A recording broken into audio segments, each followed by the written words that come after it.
Hello YouTubers and YouTuberettes. This will be a behind the scenes video about a video I have not yet uploaded, so behind the scenes before the video. I will talk about a video I'm planning on doing for Halloween. In fact, I'm already working on it. And it's a song I've been working on for more than 50 years, 52 years at least.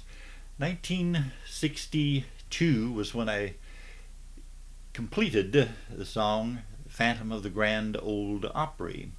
And when I first wrote the song, I thought one of my friends who worked at a radio station where I worked, KENO in Las Vegas, one of my friends whose name was Don Henson would be the right person to sing the song. So I presented the song to him, and he liked it, and we recorded it. I played electric piano, Wurlitzer electric piano, and he did the vocal on it. We submitted the song to a person named Gary Paxton. Gary Paxton was a big record producer at that time.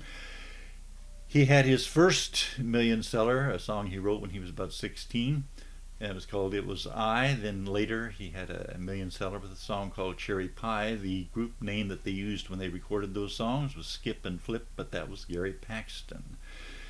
And do a search of Gary Paxton. Very, very interesting person.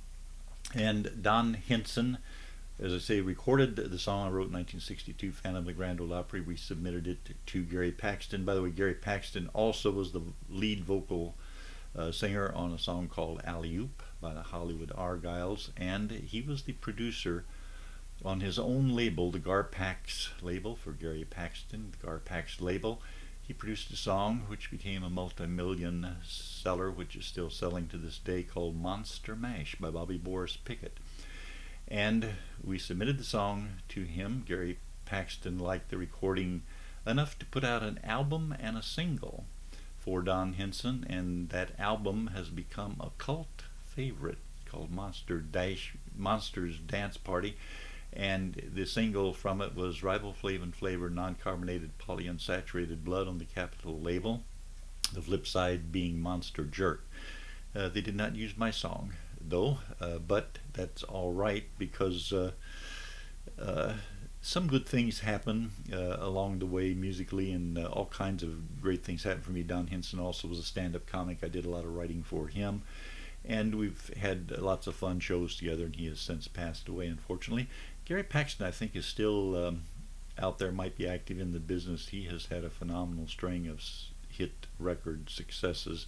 But I'll show you what I'm working on here with Phantom of the Grand Ole Opry, and I've redone the music and the words to it to make it a bit more up to date, but it still will only appeal, I believe, to people who are country music fans of the old time Grand Ole Opry artists such as Hank Snow and Hank Williams and any other Hank that happened to be there, Hank Lachlan, Hank Cochran, and they had the Lefties and the Hanks and different people who recorded the Grand Ole Opry in the old days. But I'll show you what I'm working on here, and it will be coming out on YouTube soon. Thank you. I'll show you a little bit of the computer screen with the Magix, what's it called, Pro Edit 2013, or Pro Movie Edit Pro 2013. Anyway, the software that I use to edit my videos. I'll show you some of what's going on there. But first, let me mention I knew Don Henson very well. He and I did a lot of shows together and wrote comedy material for each other.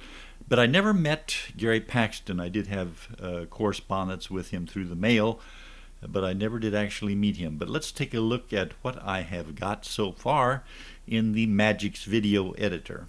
There's what I'm working on. Up here we have the playback window. I can see what's happening, although it's a bit choppy. Let me start it here, and you'll see that the video yes, I know freezes. Exactly what you're thinking. It could never happen. No one.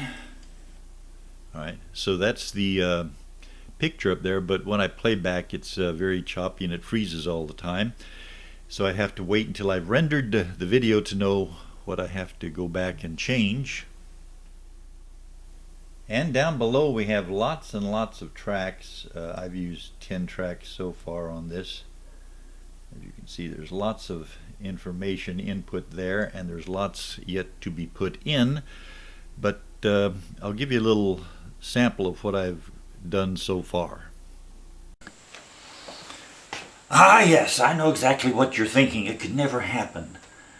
No one could ever come back from the great beyond and sing their song one more time on the stage of the Ryman Auditorium where the Grand Ole Opry once took place. Ah, that could never happen. But maybe on Halloween, maybe.